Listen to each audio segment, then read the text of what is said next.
You have some bold ideas, some very fervent supporters, and probably the most organized ground campaign here in Iowa.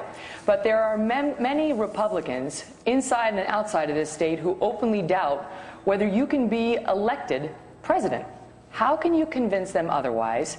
And if you don't wind up winning this nomination, will you pledge here tonight that you will support the ultimate nominee? Well, you know, fortunately for the Republican Party this year, probably anybody up here could probably beat Obama. So,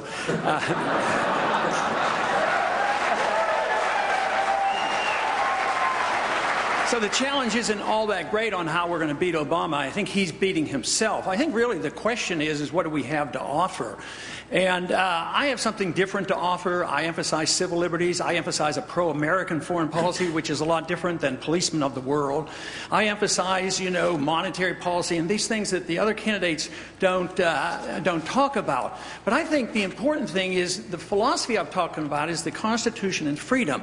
And that brings people together. It brings independence in the fold and it brings Democrats over on some of these issues. So therefore, I see this philosophy as being very electable because it's an American philosophy, it's the rule of law, and it means that, you know, we ought to balance the budget. It opens up the door for saying, supporting my willingness to cut $1 trillion out of the budget the first year.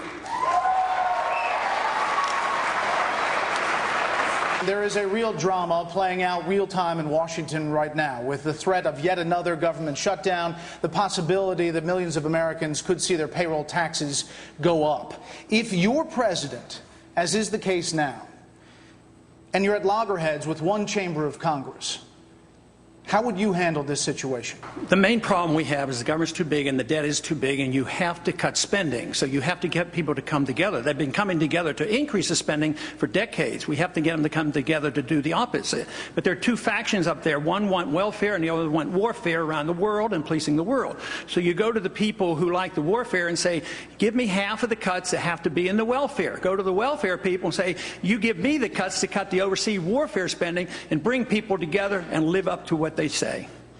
You are, and having been in this town for, 48 hours now, you are all over Iowa TV these days with a negative ad about Speaker Gingrich. You accuse him of selling access and playing the corrupt revolving door game. What about the explanation you just heard that he's in the private sector and this is free enterprise? Well, he has a different definition of the private sector than I have, because it's a GSC, government-sponsored enterprise. That's completely different. It's a government agency. They get the money and sponsorship. They get mixed up. It's the worst kind of economy. You know, pure private enterprise, more closely probably what Governor Romney is involved with, but if it's government-sponsored, it's a mixture of business and government. It's very, very dangerous. Some people say if it goes to extreme, it becomes fascism, because big business and big government get together. So yes, they get money. And I was talking about that for a long time, the line of credit, the excessive credit from the Federal Reserve, the Community Reinvestment Act. For 10 years or so, the Austrian economists knew there was a bubble, and at this time, nobody was listening or doing anything in the Congress. And then to go to work for them and get money from them, it literally is it's literally coming from the taxpayer. They went broke. We had to bail them out. So indirectly, that was money that he ended up getting. They're still getting money from us. Government-sponsored enterprise. It's not a free market enterprise. Congressman Paul, as you've been warning, we are on the brink of another government shutdown because of spending that you've called out of control. But haven't you contributed to that spending problem yourself, sir, supporting over the years earmarks that have benefited your district and your state? Back in 2009, you explained this by saying, if I can give my district any money back, I encourage that. I don't think that the federal government should be doing it, but if they're going to allot the money, I have a responsibility to represent my people. Isn't that what they call a mixed message, Congressman? Well, it's a mixed question. This is a problem, because the real message is you should include in your question, also, you have never voted once for an earmark. No, it's a principle that I deal with, because if the government takes money from you and you fill out your tax form, you take your deductions. I look at that the same way in our communities. They take our money, they take our highway funds, and we have every right to apply for them to come back. Matter of fact, it's a bigger principle for me than that. I think this whole thing is out of control on the earmarks, because I think the Congress has an obligation to earmark every penny, not to deliver that power to the executive branch. What happens when you don't vote for the earmarks, it goes into the slush fund, the executive branch spends the money, then you have to grovel to the executive branch and beg and plead and say, oh, please return my highway funds to me. So it's this whole principle of budgeting that is messed up. But I never voted for an earmark, but I do argue the case for the people I represent to try to get their money back if at all possible. But isn't that the same thing of having your cake and eating it too? You can complain about earmarks, but then if there are provisions there that help your district or your state, that's different. If 434 other members felt the same way, how would we ever fix the problem? Yeah, but you're missing the point. I don't complain about earmarks because it's the principle of the Congress meeting their obligation. But if everybody did what I did, there would be no earmarks. The budget would be balanced, and we'd be cutting about 80% of the spending. So that would be the solution. But you also want to protect the process. You want to emphasize the responsibility of the Congress in not delivering more power to the president. I would be a different kind of president. I wouldn't be looking for more power. Everybody wants to be a powerful executive and run things. I, as a president, wouldn't want to run the world. I don't want to police individual activities and their lifestyle, and I don't want to run the economy. So that's like an entirely different philosophy, but it's very, very much in our tradition and in the tradition of our Constitution. It would potentially be okay to abolish courts like the Ninth Circuit Court of Appeals entirely, or judges impeach them, if Congress and the president don't decide they don't like their rulings. Well, the Congress can get rid of these courts if a judge misbehaves and is unethical and gets into trouble. The proper procedure is impeachment. But to subpoena judges before the Congress, I'd really question that. And if you get too careless about abolishing courts, that could open up a can of worms, because there could be retaliation. So it should be a more serious. Yes, we get very frustrated with this, but the whole thing is, if you just say, well, there are 10 courts, let's get rid of 3 this year because they ruled a way we didn't like. That to me is, I think, opening up a can of worms for us and would lead to trouble. But I really, really question this idea that the Congress could subpoena judges and bring them before us. That's a real affront to the separation of powers. Favorite Supreme Court justice? Congressman Paul? From my viewpoint, they're all good and they're all bad, because our country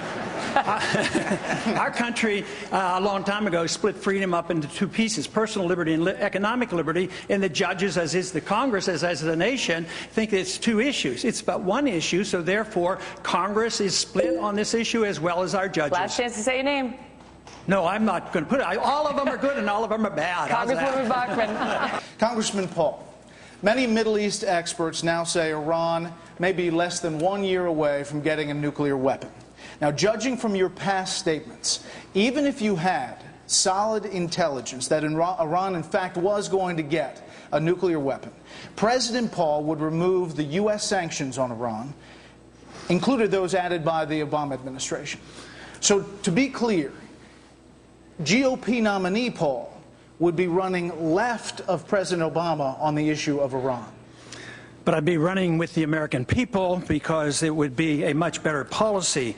But for you to say that there's some scientific evidence and some people arguing that maybe in a year they might have a weapon, there's a lot more saying they don't have it. There's no UN evidence of that happening. Klepper in our National Security Department, he says there is no evidence. It's no different than it was in 2003. You know what I really fear about what's happening here? It's another Iraq coming. There's war propaganda going on, and And we're arguing, to me, the greatest danger is that we will have a president that will overreact, that we will soon bomb Iran.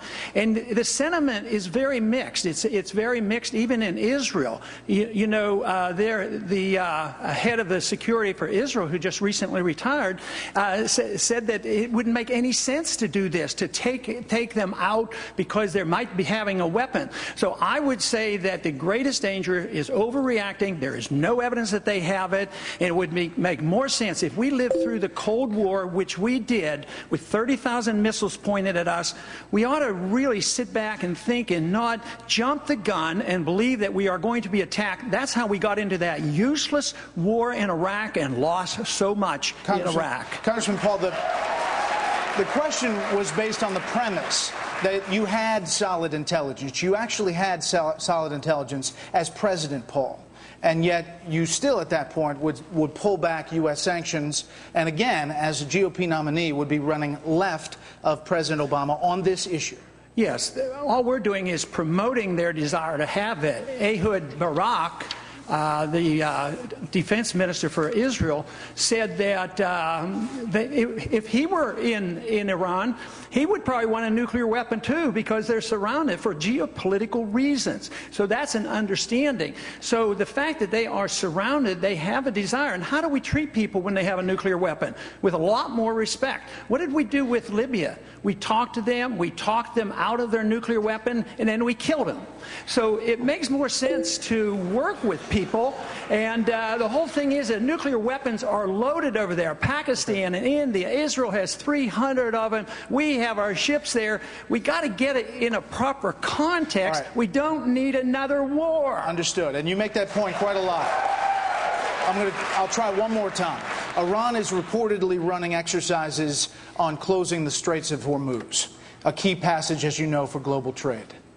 Now, what should the U.S. response be if Iran were to take that dramatic step? Well, the plans are on the book. All they talk about is when are we, the West, going to bomb Iran?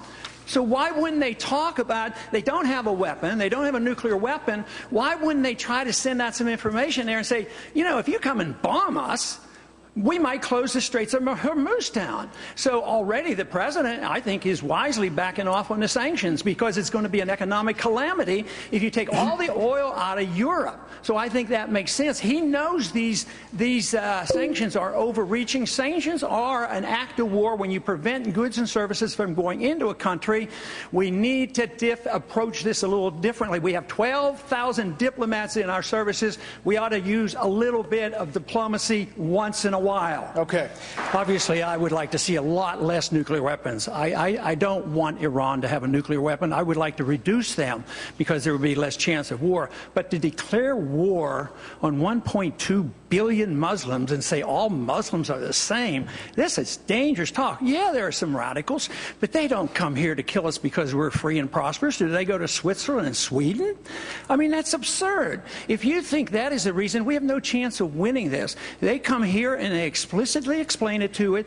The CIA has explained it to us. It said they come here and they want to do us harm because we're bombing them. What is the whole world about the drone being in Iran? And we're begging and pleading, and how are we going to start a war to get this drone back? Why were we flying the drone over Iran? Why do we have to bomb so many countries? Why are we have 900 bases, 130 countries, and we're totally bankrupt? How are you going to rebuild the military when we have no money? How are we going to take care of the people?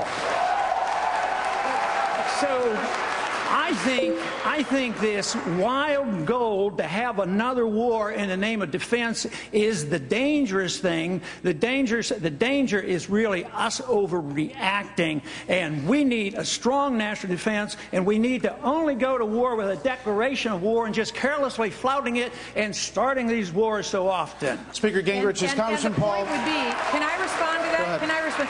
And the problem would be the greatest underreaction in world history if we have an avowed madman who uses that nuclear weapon to wipe nations off the face of the earth. And we have an IAEA report that just recently came out that said literally Iran is within just months of being able to obtain that weapon. Okay. Nothing could be more dangerous than the comments that we just heard. All right, 30 seconds. There is no UN report that said that. It's totally wrong on what you just said. IAEA report. That is not true.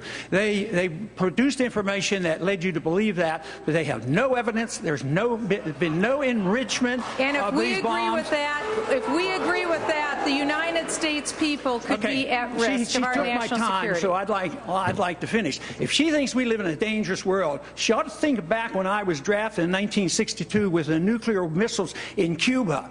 And Kennedy calls Khrushchev and talks to him and talks him out of this, and we don't have a nuclear exchange. And you're trying to dramatize this, that we have to go and treat Iran like we've treated Iraq and kill 1 million Iraqis and 8,000 some Americans have died since we've gone to war. You cannot solve these problems with war. You can solve the problems if we follow our Constitution, go to war, only when we declare the war, go in and win them and get them over with, instead of this endless fighting and this endless attitude that we have enemy all around the world.